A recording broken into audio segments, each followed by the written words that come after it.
նշեցիք, որ ներդրումները փաստացի թույլ չեն տրվել։ Դրա մասին այդ ժամանակ խոսվեց։ Դուք միտում եք տեսնում, որ թույլ չեն տրվել եւ միտում եք տեսնում արդյոք, որ ժամանակին այլ պարոն Օրբելյան չեն արձանագրվել այդ խախտումները, ճիշտ չեն ներկայացվել հեծին, որպեսզի հետո օգտագործեն այս process-ները։ Ես երկրորդ ասեմ, դու առաջին ասած երկրորդը կասեմ, խախտում չկա էլի, որ արտանագրել։ Տեսեք, ախր միտումները այնքան շատ են, հենց առաջին միտումը հեծի դեմ գործընթացը ուղիղ հայտարարում եմ եւ միշտ ասել եմ, թող որևէ պետական պաշտոնյա հայտարարի, որ մեր գլխավոր տնօրենների հետ, տնօրենների խորհրդի նախագահի հետ, սեփականատիրոջ ներկայացուցիչի հետ, ինձ հետ երբևէ քննարկել է թեմա, որ հնարավոր է հեծը զրկվի լիցենզիայից։ Քննարկումները եղել են ամենօրյա, ամենժամյա, բայց այդպիսի անգամ ակնարկ չի արվել։ Հիմա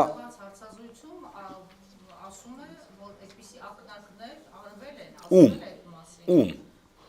ներողություն եմ խնդրում, եթե անձը տեսեք, եթե անձը չի նշվում, գիտեք ինչ, հին անեկդոտ կա, չէ՞, ասել են չասեմ։ Նույն պատմությունն, այսինքն ես ասում եմ կոնկրետ այն անձանցից, շատ ներողություն, կարող է հանձնաժողովը գնա միտեղ մոնիտորինգի այդպիսի թեմա էլ եղավ։ Ասում եմ մենք ճշտեցինք, ձեր աշխատակիցները ասեցին տեխնիկական խնդիրը, ուրեմն խաբել եք բեայի հետ կապված։ Ասում եմ դուք իմ հետ եք շփվել, ինձ ինչի՞ չեք հարցրել։ Տարածքում ինչ որ մի տեսուչի կամ ուղեկցողի Այդ եմ ասում, թող կոնկրետ անձի բերեն, ասեն, որ այս անձին մենք ասել ենք, որ կոպիտ ասած, եթե դուք այսպես շարունակեք, մենք գնալու ենք լիցենզիայի զրկման։ Ինչի՞ այդ գործընթացը սկսեց հունիսի 18-ից հետո։ Ուղիղ կապ կա, իրենք փորձում են ներկայացնել, որ խոսել ենք, մենք չենք ժխտում, որ խոսել ենք։ Ասում են հետագա ձեր պայքարը ընդհանրապես ինքնապաշտպանություն է, մինչ այդ եղել է այս գործընթացի վերաբերյալ։ Դա եւս որևէ այսպես չի դիմանում որևէ քննադատության, ինչի համար, որովհետեւ Սամվել Կարապետյանը որ տանից դուրս եկավ, ինչ ասեց։ Թքած ունեմ հեծի վրա, որը փորձեց օգտագործել մեր դեմ, եւ մենք ապացուցեցինք, որ թքած ունի հեծի վրա որպես գույք, ոչ թե որպես պետական, ռազմական անվտանգության, որպես եկամտի։ Այսինքն այսօր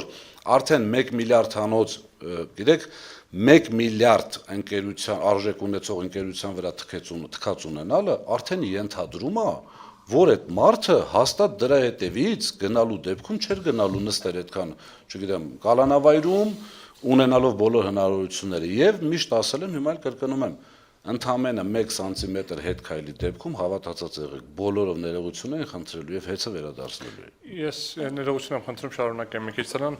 չէ, ես ասում եմ, եթե հետ քայլ կատարեր։ Ես ուրեմն նայեք ինչի չի համապատասխանում նաև այդ իրականության նախկին ոչ նախկին ժամանակահատվածում Եթե լիներ այնպես, որ եղել են խախտումներ, այդ խախտումները արձանագրված են, ուղղակի այտենց աշկ են փակել, չեն ասել, որ հետո գործողություն անել, կարիք չէր լինի մի գիշերում օրենք ընդունել, կարիք չէր լինի այդ լիքը փոփոխություններ անել, կարիք չէր լինի այդ օրենքով նախատեսել հանրային գերակաշահի ինչ որ առանձնահատկություններ, այսինքն դա այդ լրիվը նախորոք, հանգիստ ռեժիմով կկարգավորվեր։ Մենք ակնհայտորեն տեսնում ենք մի հատ հանգամանք, որ ինչ որ մի հատ պահից սկսում է ակտիվ աշխատանք, ընդ որում այդ ակտիվ աշխատանքը այն աստիճան որ ամբողջական չի, փնթի է, օրենքը ընդունվում է, այդ օրենքի ընդունման արդյունքում հասկանում են խնդիր կա, միջազգային արբիտրաժի որոշումն են փորձում ինչ-որ ձևով բան անեն, թաքցնեն, տեսնեն ինչ պետք է արվի, այդ օրենքը հետադարձության խնդիր են տեսնում, այսինքն բավականին լրջագույն խնդիրներ կա։ Եթե դա լիներ նախկին խախտումների համար ինչ-որ գործընթաց, առնվազն ՏԿ նախարարի այդ գրությունը ինչ-որ հիմքեր կունենար, որպեսզի պատկերացնենք ինչ ա եղել, եղել է ՏԿ նախարարի հաղորդում, որտեղ ասել է, որ այնտեղ օդային կամուրջ պիտի կառուցենք, կայան պիտի կառուցենք, այդ չեն կառուցում, կորուստներ ունենք,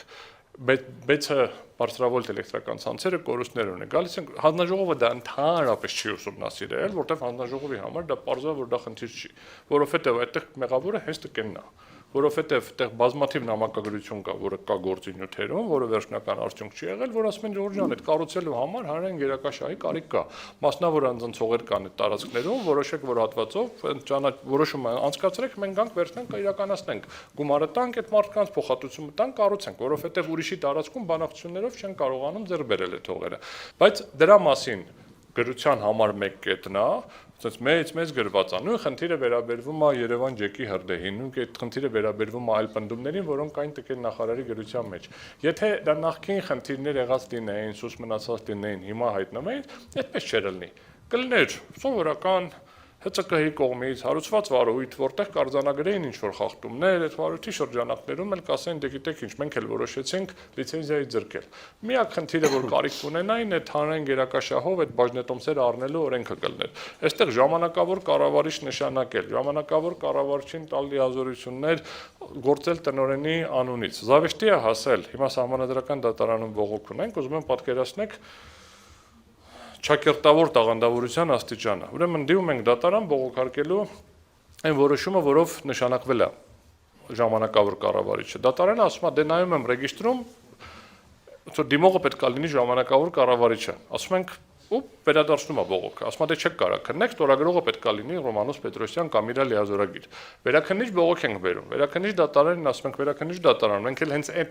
այդ հարցն ենք բողոքարկում։ Չի կարող էլի լինի մի վիճակ, որ դուք մի մարդ նշանակեք, ես ձեր որոշումը նշանակելու փորձեմ բողոքարկեմ, ինձ ասեն, չէ, այդ մարդը պիտի գա ստորագրի այդ բողոքը։ Այդտեղ խնդիրը ինչ որ վերաքննիչը ինչ անում։ Ռոմանոս Պետրոսյանին լիազորագրի հիման վրա դիմում են ներկայացնում վերաքննիչ դատարան մեր բողոքները հետ վերցնելու պահանջով։ Ասում եմ մենք բողոք էինք բերել։ Խնդրում եմ հետ տվեք։ Դե վերաքննիչ դատարան ասում է, հա, դե տեսակ բողոքը հետ են ուզում, հետ ենք տալիս ու համապատասխանաբար բողոքը վերադարձնում է։ Վճռաբեկ դատարան են գնում, վճռաբեկ դատարան ասում է, հա, բայց դա պետք է Ռոմանոս Պետրոսյանի լիազորագրով լինի, որտեղ ինքն է ռեգիստրում գրանցված։ Ու դա մի գործ չի։ Մենք խոսում ենք 5 գործի մասին, 5 տարբեր բողոքարկումների մասին։ Հիմա եթե այսպես պետք է արվի, տենց նախկինում ինչ որ բաների աշկ փակելու խնդիր չկա։ Ինչի՞ սա էլ է շատ կարևոր, որովհետև տպավորություն կա, որ խնդիրները կան, խախտումները արձանագրված են, խախտումները տեղում են, հստակ են, ֆիքսված են, ուղղակի աշկ են փակել, այ հիմա աշկերը բացեցին, չէ, խախտումները չկան։